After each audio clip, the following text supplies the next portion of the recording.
2024 situation is crazy to say the least. My first ever commentary was about how 2024 was the year of quitting because at that time YouTubers were quitting, so I assumed that many YouTubers were gonna follow suit and retire. But instead, the whole universe want to do a whole 180, wants to put every YouTuber in a situation or expose how said YouTuber is a horrible person or celebrity. So I just want to do a whole little recap about this year. So yeah, the first person I'm going to talk about is the P. Diddy Maestro. Is accused of sexual assault, abuse, trafficking, and grooming. And one of these said abuse was caught on camera back in 2016 at a hotel where you see Diddy storming down the hallway with his towel to beat up his then girlfriend and dragging her. And one of Diddy's sexual assault charges was from a producer called Lil Rod, where he was groomed to do sexual intercourses with Diddy. And also what Diddy do is that he drugged underage women and sex workers for his parties. And that's where you were invited to the Diddy party memes come from. Since then, he made an apology video about his whole debacle, which it was horrible, but I digress. The next thing I'm going to talk about is the biggest rap battle in my generation was Kendrick Lamar versus Drake. And Kendrick Lamar disses, he called Drake a deadbeat dad, but most notably he also called Drake a pedophile. Because it was well known that Drake texted Millie Bobby Brown when she was 14.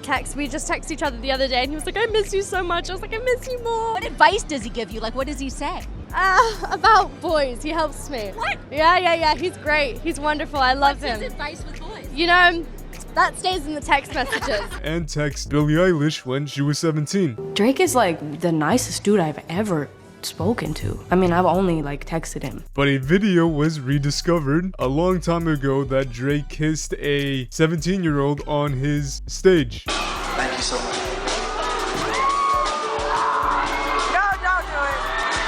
So yeah, but I can say Kendrick Lamar disses were actually kind of good and catchy.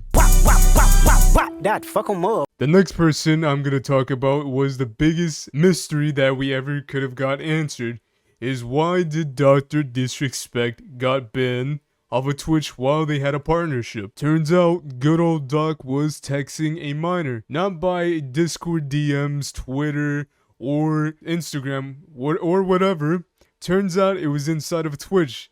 It was something called Twitch whispering, and so Twitch evidently found out what he was doing and banned him. But at that time, many people didn't know why he was banned, but 4 years later, a former employee of Twitch told people that Dr. Disrespect was whispering to a minor. Because of that, Doc had to tweet about that he did actually texted a minor, and because of it, he had to take a break. And I think during his break, more evidence came out. Turns out he was also sexting a trans cam girl.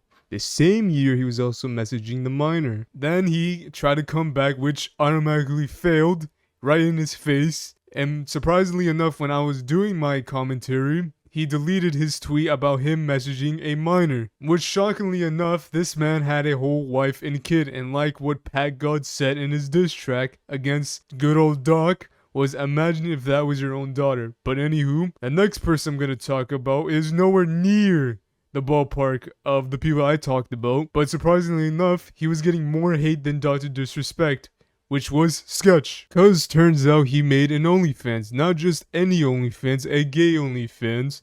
And it was surprising to most, and few people were hating on him and clowning on him.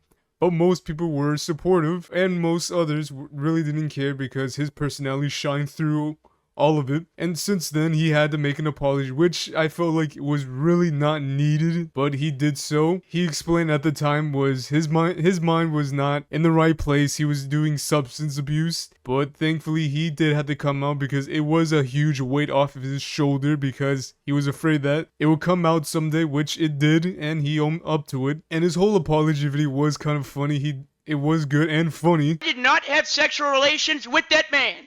I'm just kidding. I did. Possibly. But to me, I really did not care any less because his personality did shine through. For me, it doesn't matter if you're gay, straight, or whatever. For me, it doesn't matter. Like who you want to like. Okay, it does matter who you like because the people I previously talked about, like the minors, which was not good. Alright, anywho, the next person I'm going to talk about is me. I mean, Moist Critical. Anywho, cause recently he had a whole debate with Sneeko about age of consent, which is mind-boggling to say the least, and stupid. The whole debate was going all over the place, but then Sneeko brought up kids transitioning, and what Sneeko said, if a kid wants to transition to a female, they have to get their dick cut off. And so Moist Critical thought in hyperbole and said yes, but he knows it takes a very long process, plus you need to be 18 to actually do the whole transitioning.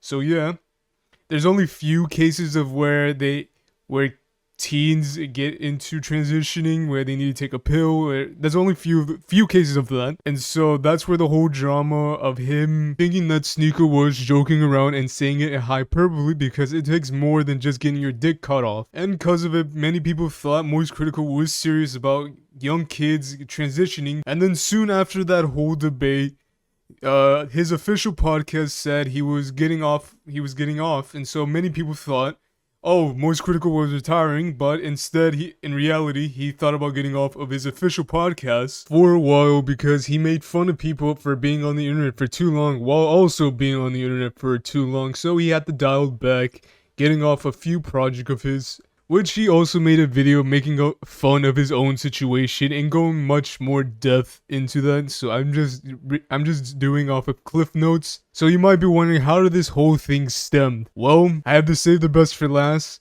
because it was from Ava Chris Tyson drama. When the whole information was coming out, people were criticizing Moist Critical for him not immediately talking about it when it was still unraveling. Well, he did make a video about it, which was 6 hours later. But anywho, besides Moist Critical, you might be wondering, what did Ava Chris Tyson do? Surprise, surprise, she messaged a minor. At this point, Kendrick Lamar just made a whole anthem for this year. That fuck 'em up. Anyway, I don't want to get too deep into this whole Ava Chris Tyson drama soon because a lot of YouTubers made videos about her. But due to this whole drama, which opens the gate to Mr. Beast, because turns out he knew all along. That's all, and plus that's all I can say for right now. Well, for this whole situation, simply because a lot of YouTubers already made videos about him due to his former employee and other YouTubers, and that's pretty much what I can say. Alright, I feel like that's it for this whole recap. I know I missed like some dramas that happened. 2024 is just looking like a year of drama because everyone is being in a situation due to it being minor or due to it being huge. And again, Kendrick Lamar just made a whole anthem for this year because it doesn't look good to be a minor in this year because everyone could be in a situation. I could be in a situation, that person could be in a situation, or even the person that is watching this